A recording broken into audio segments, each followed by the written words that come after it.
The first light of dawn spilled over the corrugated rooftops of Ikorodu, painting the dusty streets a soft gold.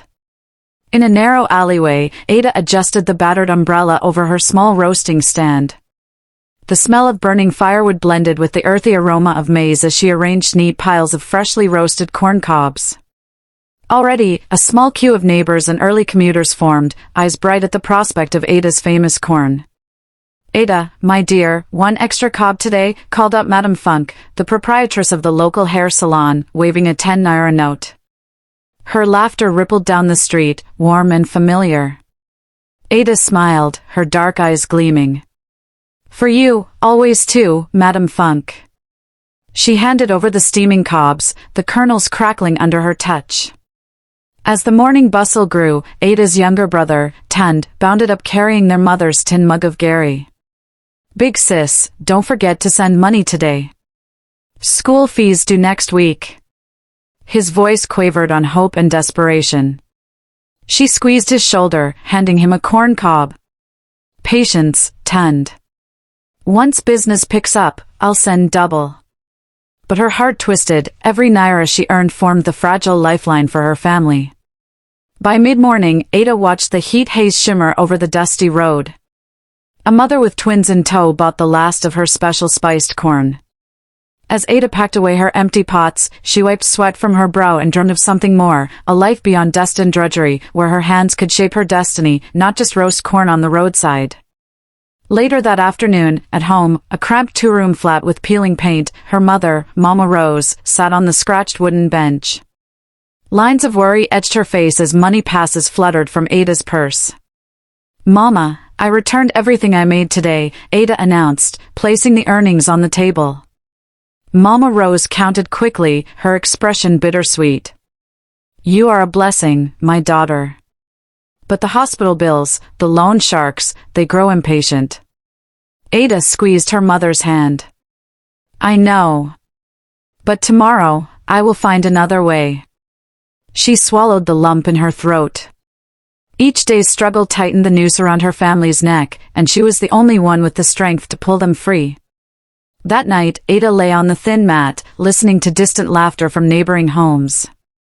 She traced the cracks in the ceiling and imagined London, the city shimmering across continents in her daydreams. She vowed silently, "One day, I'll leave all this behind, and they'll understand why I had to go."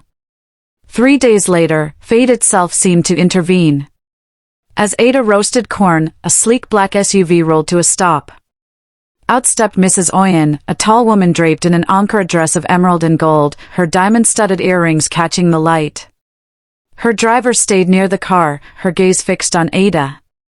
Ada bowed respectfully. "Good afternoon, madam." Mrs. Oyen smiled, her eyes warm but discerning. "Your corn has a special flavor, girl. There's something about the care you put into it." She extended a manicured hand. "I'm Eunice Oyen. May I have 2 corn cobs and your name?" Taken aback by her grace, Ada offered 2 cobs. "I am Ada, madam. Ada Ogunlai." They shared a quiet moment as Ada handed over the corn. Mrs. Oyen then surprised her. "Ada, would you consider leaving this stand behind?" She paused, studying Ada's face. "I have a salon in London seeking a talented assistant. If you come, I'll sponsor your visa, your training, everything." Ada's heart thundered in her chest. "Me? A salon? In London?" Her voice cracked with disbelief. "Yes," Mrs. Oyen replied kindly. "I see in you the determination and warmth my clients would love. You will learn hairstyling, and I will support you. Think of it as a chance at a new life." Ada's mind whirled. Memories of her family's struggles, of Tund's pleading eyes and her mother's silent tears, surged. This could be the escape, the solution she prayed for. Yet fear lanced through her, leaving home, leaving family. Before she could respond, Mrs. Oyen's driver called softly, "Madam, we must go." Mrs. Oyen reached into her purse and handed Ada a crisp NGN 50,000 check. "Consider this seed money. Take a day or two. Talk it over with your family. If you're ready, meet me at the airport terminal on Friday at 10 a.m. The SUV glided away, leaving Ada holding the check as if it were a rare jewel. That evening, at home, Ada placed the check on the wooden table. Mama Rose's eyes widened. "Where did this come from?" she whispered. Ada recounted every word from Mrs. Oyen, the sponsorship, the salon, London. Silence fell heavy until Mama Rose spoke, her voice trembling. "Ada, this is beyond our dreams. But it is dangerous too." Tand looked from the check to Ada. "But, sister, we need the money. We need you." Tears glistened in Ada's eyes. "Tomorrow, I will go. I must, if only to give us a chance to breathe." Their mother nodded slowly, her faith in her daughter stronger than her fear. And so, under the soft glow of the lone bulb, Ada made her decision. She would leap into the unknown. Friday morning arrived, humid and overcast. At Lagos International Airport, Ada gripped the handle of her battered suitcase. Mrs. Oyen emerged from first class, impeccably dressed, offering Ada a reassuring smile. "Are you ready?" she asked, voice gentle. Ada swallowed. "As ready as I'll ever be." On the flight, Mrs. Oyen guided Ada through customs and immigration, smoothing out every paperwork hurdle. The roar of the Boeing 777 engines was deafening, but Ada's throat ached more, her heart torn between excitement and homesickness. When the plane touched down in Heathrow, London's grey skies and brisk air greeted her like a wake-up call. In a chauffeured sedan, they wound through city streets lined with red brick row houses and bustling markets that hummed in unfamiliar tongues. Ada pressed her forehead against the cold window, marveling at the orderly sidewalks, the crisp uniforms of postal workers, the variety of faces, so many worlds away from Ikorodu. At Mrs. Oyen's townhouse, Ada stood in the foyer, clutching her small bag. "This is your room," said Mrs. Oyen, opening a door to a neat bedroom complete with a writing desk and fresh flowers on the nightstand. This is mine?" Ada whispered. She felt tears prick her eyes. "Yours," Mrs. Oyen affirmed. "Tomorrow, we begin orientation at my salon. Rest now, you have much to learn." That night, Ada dressed her hair in a simple braid and phoned home. Mama Rose answered on the second ring, her voice shaky with pride and worry. "My daughter, you made it," Mama Rose cried softly. "I'm here, Mama. I miss you all." Ada blinked back tears. "But I believe this is the right path. I promise I will make us proud." As the call ended, Ada gazed out at the street below. A single lamppost illuminated a distant figure carrying a shopping bag. London felt at once magical and daunting. Yet in her chest, a spark of resolve burned bright. She would not fail. The next morning, Ada arrived at Oyen Luxe Salon, a sleek space of marble floors and Venetian mirrors. She wore a crisp uniform given by Mrs. Oyen, clutching a notepad and trembling with anticipation. "Welcome, Ada," said Kemi, the salon manager, her British Nigerian accent warm. "First lesson, customer care. Here, every client is royalty. Smile, listen, and learn." Ada nodded, absorbing every instruction. She spent the day sweeping floors, organizing hair products, and watching stylists transform clients' curls into elegant updos. Whenever Kemi instructed, Ada practiced braiding on mannequin heads, fingers stiff at first but gradually nimble. At lunchtime, a regular client, Mrs. Patel, complimented Ada's smile. "You'll go far here, love. You have it, a spark." That evening, Ada returned to the townhouse, drained but exhilarated. She sketched a letter to Tund, detailing her first day and her hopes. "I learned so much, how to shampoo, how to greet clients. I want you to study hard, little brother. One day, I'll pay for your education too." In the weeks that followed, Ada's routine solidified. Early mornings at home to call in orders of roasted corn for family, long days at the salon mastering intricate techniques, and late evenings sending remittances back to Nigeria. Each pound she earned became a lifeline, each braid a stepping stone toward independence. One afternoon, after finishing a complex twist-out on a client, Ada overheard whispers. Who did that style? So sleek, so precise. The salon owner herself peered over her shoulder. Remarkable work, Ada. I want you to assist me on high-profile clients next week. Ada's heart soared. The next Sunday, as she mailed a package home, Tun's letter arrived. Ada, my exams are next month. Thank you for believing in me. She folded the letter carefully, her smile tinged with determination. She would keep going, for herself, her family, and the promise of a brighter future. 6 months passed in a whirl of sacrifice and small triumphs. Ada rose at 6 each day to call her mother's debts, worked until 8 at night perfecting the art of hairstyling, then stayed up late drafting business plans for her own salon. Every spare penny went into savings, every compliment fueled her resolve. One chilly morning, Mrs. Oyen summoned her. Ada, you have proven yourself talented, dedicated, and trustworthy. I want to back you in opening your own salon. I'll introduce you to my business contacts for a small loan and mentor you through the process. Ada's breath caught. The years of sweat and tears boiled to the surface. Madam, I don't know what to say. Say yes, Mrs. Oyen smiled. You deserve this. Over the next weeks, Ada navigated bank meetings and property viewings. At the Consortium Bank, she presented her business plan, a cozy salon focusing on natural hair care for African women in London. The bank manager, Mr. Thompson, raised an eyebrow at her determination. Your credentials and backing are solid. We'll approve the loan at a favorable rate, provided you secure a lease within a month. Ada found a charming storefront in Brixton, its pastel facade beckoning. She signed the lease on a cool spring afternoon, signing her name with trembling confidence. The shop would be named Ada's Promise. Grand opening day arrived with a nervous flutter in her throat. Yellow balloons adorned the door, a small crowd gathered, and Mrs. Oyen stood proudly by her side. Ada walked to the microphone. Thank you all for being here, she began, voice steady. This salon is more than a business, it's a dream born from hardship, nurtured by kindness, and fueled by every woman who believes in herself. Welcome to Ada's Promise. The ribbon cut, guests streamed inside. Clients admired the cozy decor, lush ferns in the corner, framed photographs of Ada's family, and a wall plaque reading hard work. Heart.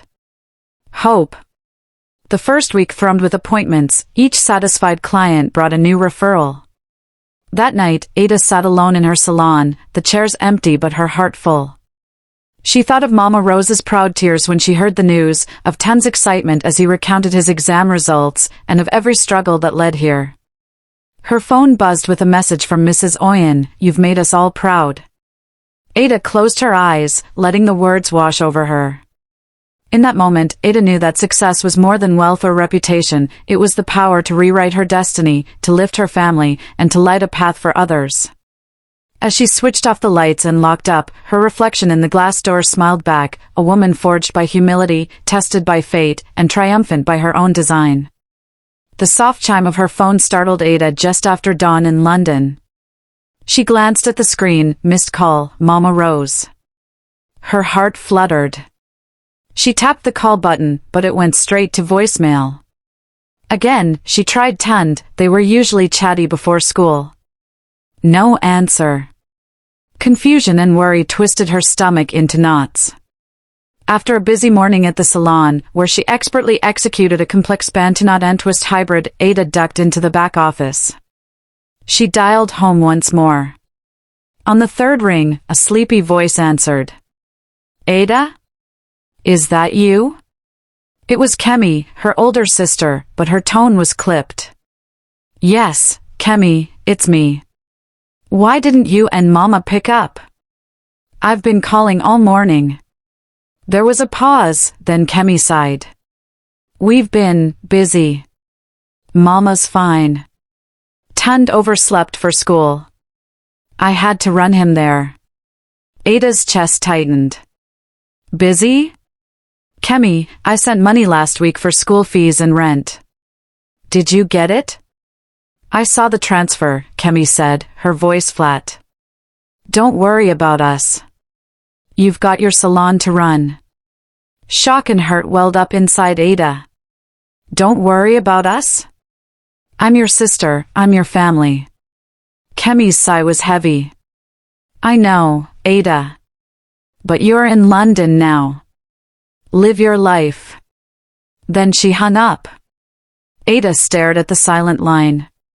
The silence of those she loved felt heavier than any airport goodbye. She closed her eyes and whispered, "What happened to my family?" That evening, in the cozy back room of Ada's promise, she confided in Kemi, the salon's deputy manager. Over steaming cups of ginger tea, Ada recounted the phone call. Kemi frowned, stirring her tea. That doesn't sound like her, Ada. Your family's always relied on you. Something's off. Ada rubbed her temples. I feel abandoned. All I do is work to help them. And they don't even pick up their phones? Kemi reached across and squeezed her hand. Don't jump to conclusions. Give them a day. If you still get the cold shoulder, maybe you need to go home. Find out why. Ada nodded, but sleep eluded her that night. The dreamscape of London's skylines faded into nightmare, Mama Rose's anguished face, tense tear-streaked cheeks. She resolved, if her family no longer welcomed her, she'd uncover why. Just as Ada finished styling an elderly client's silver curls into an elegant chignon, her phone buzzed violently. The caller ID read, Kemi, but this time her sister's voice was frantic, trembling with fear. Ada! Mama, she's collapsed. The clinic says it's serious. Please, send money now. Her heart froze. How much? 50,000 naira. They're threatening to discharge her if we don't pay within the hour. Ada's breath caught. I'll transfer it immediately. Don't let them move her. She dashed to the back office, logging into her banking app. While the transfer processed, Mrs. Patel, the elderly client whose hair she had just finished, peered into the doorway, concern etched on her lined face. Are you all right, dear? Ada forced a smile. Yes, ma'am. Just a family emergency. Once the funds left her account, Ada exhaled. It's done. They'll have to keep her. Still shaken, she returned to work, her hands unsteady as she wrapped a client's hair. Later, Kemi texted a photo of their mother in a crisp hospital gown, looking pale but alert. Thank you, it read. But something about the sterile room in the background, the spotless floor, the glossy brochures casually tossed on the counter, felt incongruous with the urgent, low-fund setup Kemi had described. Ada's brow furrowed. That night, she called her longtime friend, Chichi, back in Ikorodu, who worked at a local pharmacy. Chichi, did Mama Rose get admitted yesterday? Chichi sighed. No, Ada. Nobody brought her in. Kemi's been in and out buying cosmetics for her new restaurant, she opened it last month. Mama's fine. Ada's blood ran cold. What? But Kemi told me Mama's in the clinic. She's in the clinic? No, Ada. There's no illness. Are you sure you're talking to Kemi? Ada stared at her phone. She realized the call hadn't quite sounded like her sister. She punched the screen. Kemi! Silence. Her phone slipped from her fingers as betrayal and suspicion coiled in her chest. She whispered, they lied to me. Determination sparkled in her eyes, she would expose the truth. Through the next morning, Ada transformed into an investigator. At the salon's midday lull, she slipped away to her townhouse's small study and scanned through her bank's transaction records. Multiple transfers intended for medical expenses had actually gone to Ogunlai Enterprise, Kemi's restaurant account. Her hands trembled with fury and grief. How could her own sister betray her? Determined to confirm, Ada booked a one-way ticket to Lagos. She sent a terse email to Mrs. Oyen, family emergency. I'll be away indefinitely. A few hours later, with her flight confirmed, she boarded the Heathrow Express, mind racing. Kemi's betrayal was not just about money, it was about respect, trust, and the family bond Ada had risked everything to preserve. Back in Ikorodu, Ada stealthily approached the restaurant under renovation, Ogunlai's Kitchen and Lounge. The neon sign gleamed as construction workers scurried inside. She ducked behind a column and listened. Kemi emerged, phone in hand, laughing as she counted thick wads of naira notes. Nearby, Mama Rose examined new tablecloth samples, her expression one of pride, not illness. "Oh, Kemi," Mama cooed. "This place is going to make us wealthy. All thanks to Ada's generosity." Ada's vision blurred with tears. So, the mother she had sacrificed for, and the sister she had adored, spoke of her as if she were merely an ATM. A hand on her shoulder jolted her upright. It was Chi-Chi, eyes wide. "Ada! What are you doing here?" Embarrassed but resolute, Ada turned to face her. "Show me who I am to them." Chi-Chi ushered her inside, and Ada confronted her mother in the tastefully tiled foyer. "Mama, is this true? You've taken my money to build a restaurant, while I believed you were in the hospital?" Mama Rose's eyes flickered, shame, fear, regret. She opened her mouth, then closed it. From behind, Kemi stepped forward, arms crossed. "Ada, Ada's gaze hardened. "Save it. You treat me like a fool. You never called because you were too busy spending my hard-earned money." The restaurant's new manager, a suave young man in a crisp shirt, glanced nervously. Ada felt their eyes burning into her, but she lifted her chin. "I came back in disguise to see your true faces. Now I know." Her words echoed through the empty space. The oppressive silence that followed spoke louder than any apology. Returning to London felt hollow. The glamour of her salon, the friendships she had forged, now felt tainted by the pain of betrayal. Yet Ada knew she could not simply retreat, she needed justice and closure. Back at Mrs. Oyen's townhouse, Ada closed the door behind her and sank into the plush sofa. Tears slipped down her cheeks until Mrs. Oyen entered, concern etched on her elegant features. "My dear, what troubles you?" she asked, placing a gentle hand on Ada's shoulder. Ada recounted everything, each call, each transfer, the ruse in Ikorodu. Mrs. Oyen listened without interruption, her eyes moist with empathy. When Ada finished, the older woman rose and walked to her writing desk. "I believe you deserve more than an apology," she said. "Your family took advantage of your heart. But tell me, how would you like to confront them, publicly? Privately? Perhaps you want them to feel the sting." Ada wiped her eyes. "I want them to understand exactly what they lost. I want them to see that the Ada they scorned is the same Ada who built this salon, who gave them everything, and it was taken for granted." Mrs. Oyen smiled, a hint of admiration in her eyes. "Then let us craft a plan. You will return home one more time, not as yourself, but as Ada the cleaner, a humble stranger. Let them mock and mistreat you. Then, when they least expect it, you will reveal the truth." Ada's pulse quickened. "I like it. But I need a disguise, clothes, an accent, everything." Mrs. Oyen tapped a figurine on her desk. "Leave that to me.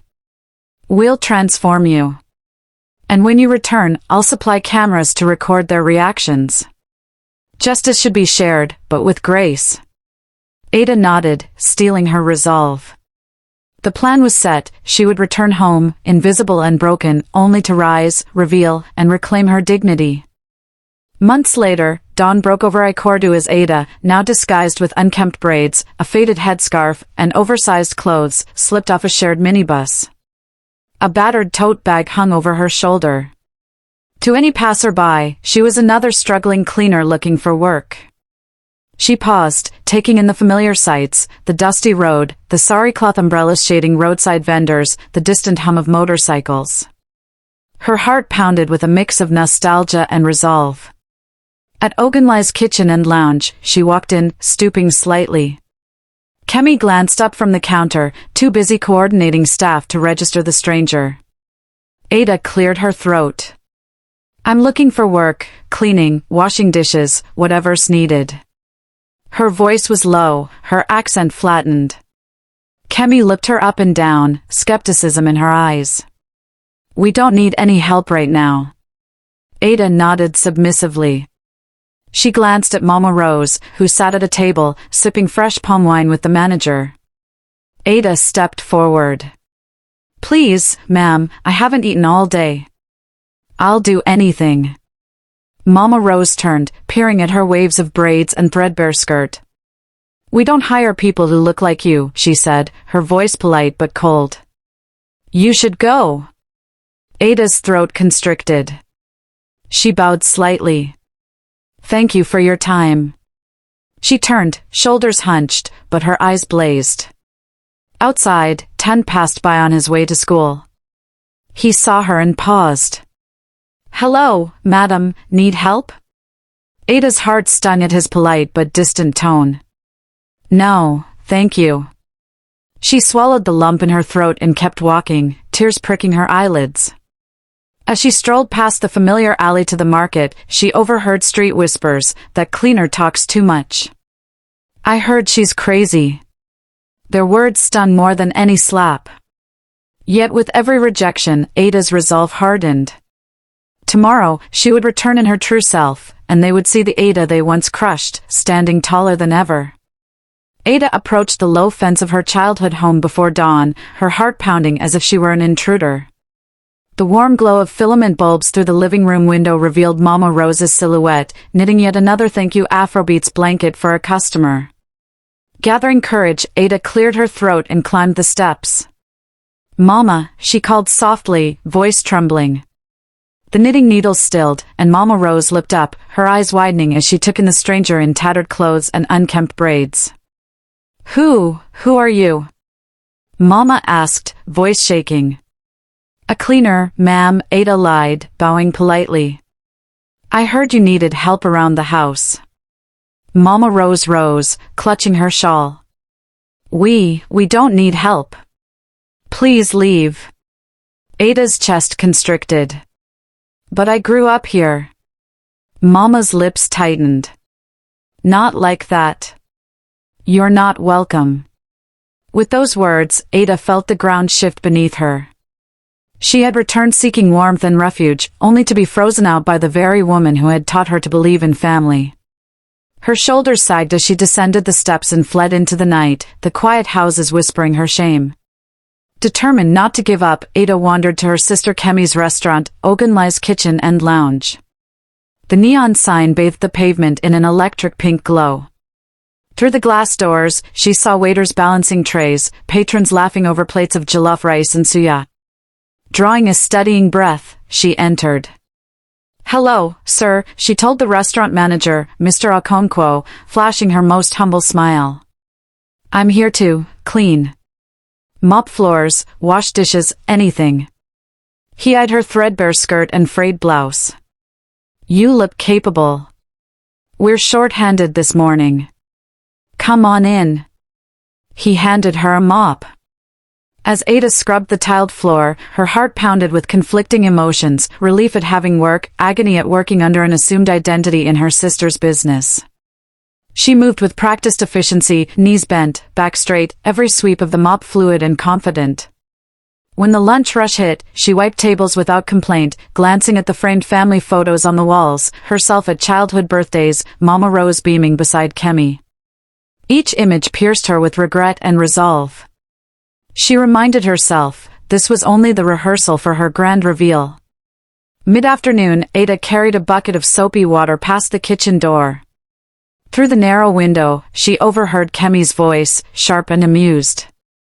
I'm telling you, she's the worst cleaner I've ever hired. She mops in circles, misses corners. A second voice, Mama Rose's, joined in. And did you see how she looked at us? I swear she recognized us. Kemi laughed cruelly. Maybe she's a madwoman. Or that rich sister playing some pathetic trick that Ada always thought she could buy our love. Good riddance. Ada's grip tightened on the bucket handle until her knuckles whitened. Betrayal coiled in her chest. She had poured her soul into supporting them, and now they mocked her like common scum. Tears blurred her vision, but she steeled herself. The show was only beginning. As the evening crowd thinned, Ada slid into the break room to clean the sink. The door swung open. Tund, now a lanky teenager in a server's uniform, stepped in. His eyes widened when he saw her, but instead of kindness, contempt lit his features. "You! What are you doing here?" he snapped, grabbing her elbow. Ada flinched. I work here, Tund." He laughed, a harsh, bitter sound. "You work? You've always been too proud for this." He kicked the mop bucket, sending sudsy water splashing across the tiled floor. "Please," Ada pleaded quietly, "I need this job." "Get out!" Tund barked. "You're embarrassing yourself and us. We don't need your pity." He shoved her toward the door. Ada stumbled, heart-shattering. The brother she had supported, cheered on, and paid for school now treated her like a stranger. She left the break room, shoulders slumped, her tears soaking into the hem of her skirt. On the morning of her 27th birthday, Ada sent a group text to her family, "Join me at Ogunlai's tomorrow at noon. It's Mother's Day surprise." They RSVP'd without hesitation, eager to celebrate what they assumed would be Mama Rose's special day. That afternoon, Ada arrived at the restaurant in pristine business attire, navy sheath dress, tailored blazer, polished loafers.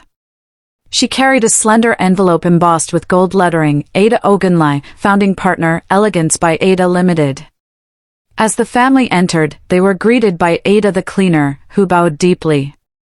"Welcome, family. Please, follow me." Confusion flickered across their faces, but they complied, guided to a private dining room where Mama Rose's surprise was scrawled in icing on a massive birthday cake. Just as Mama Rose blew out the candle, the door swung open. Mrs. Oyen stepped in, flanked by Kemi, the real Kemi, and two camera operators. "Happy birthday, Mama Rose," she announced. "And happy unveiling."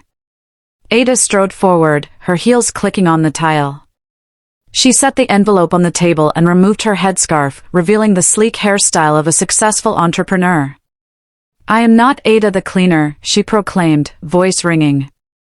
"I am Ada Ogunlai, British-trained hair specialist and owner of Ada's Promise Salon, our family's former business partner." She slid open the envelope, displaying her British passport and business registration papers. "And this restaurant? It's now my property too." Gasps erupted. Kemi stumbled backward, Mama Rose's face drained of color. Tund's mouth fell open, then snapped shut. Ada's eyes glistened with both triumph and sorrow. "You mocked me, exploited me, and turned your backs when I needed you most. But I forgive you, for I taught myself the value of self-worth." She zipped closed the envelope. "Now, please leave my restaurant." With that, she turned and walked out, each step echoing her reclaimed dignity.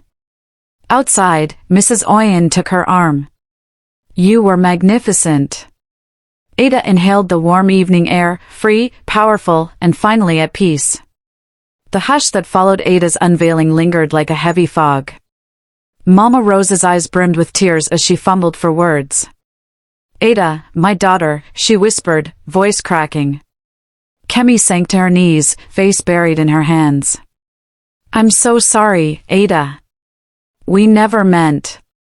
"But you did," Ada cut in softly, though her heart trembled. "Every lie, every naira you spent, meant." Tund, standing at the edge of the room, swallowed hard. I didn't know," he stammered. "I thought I was helping build our future."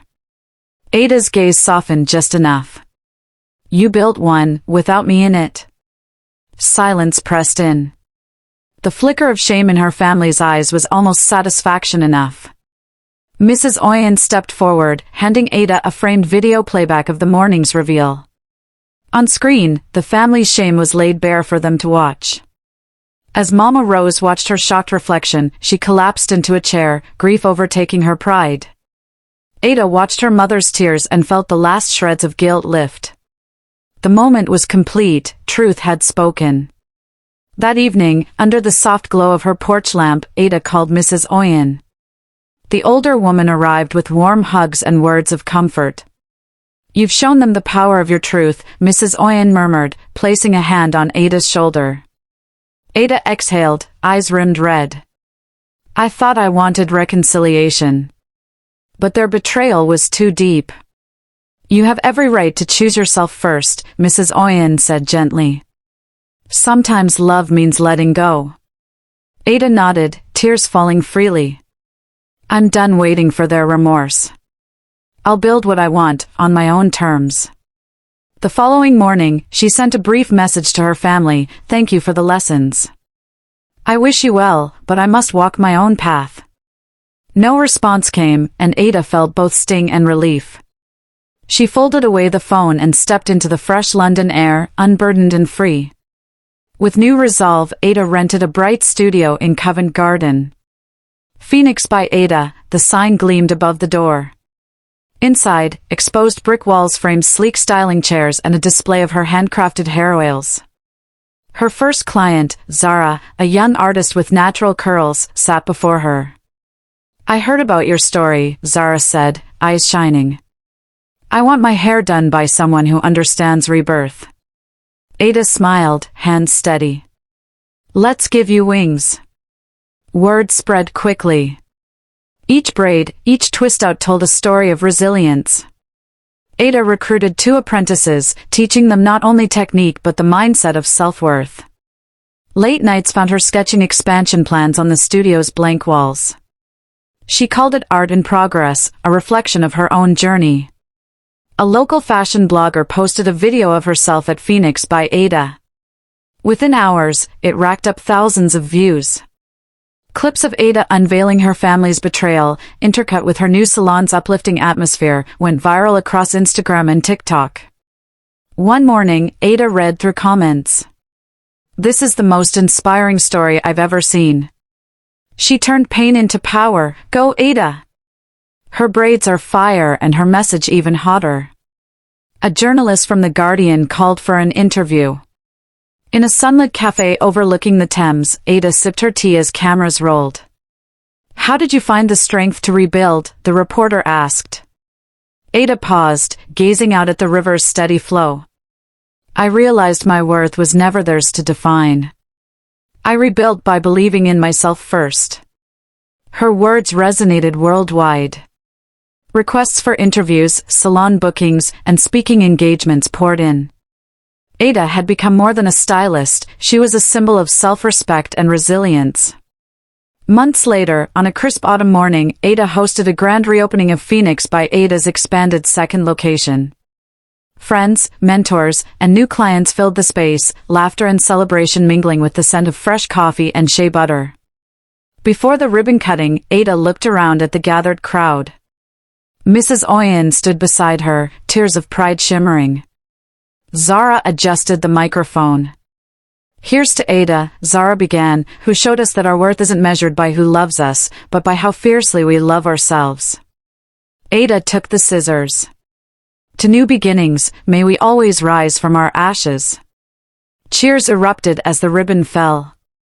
Cameras flashed, voices echoed congratulations. Ada stepped back, breathing it all in.